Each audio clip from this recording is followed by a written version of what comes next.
Lorsque, Madame la Présidente, et je vous en remercie d'ailleurs, vous avez associé les députés de la Réunion à la préparation du programme de votre séjour sur notre île, mon équipe et moi-même avons fortement insisté pour que la crise du logement soit incluse dans les thématiques retenues.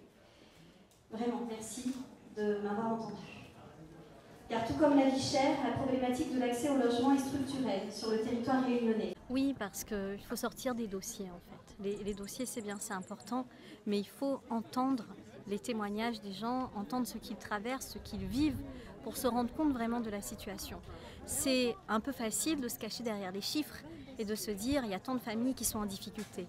Mais quand on entend les mots de ces familles en difficulté, là, ça nous permet quand même de nous rendre compte qu'il y a un vrai problème, qu'il y a des vies qui sont en jeu derrière ces chiffres-là.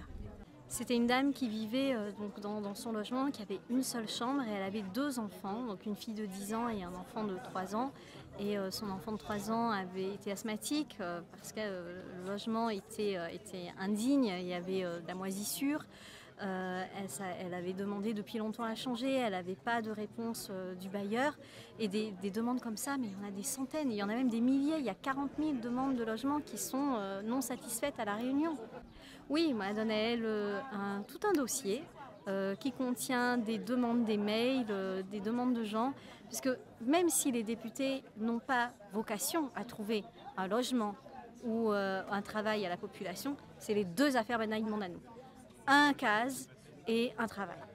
Et il faut pour pouvoir se rendre compte de ça. C'est pour ça que je lui ai remis tous ces témoignages, tous les écrits que les gens m'ont transmis pour me dire que ça ne va pas et qu'ils ont besoin d'aide.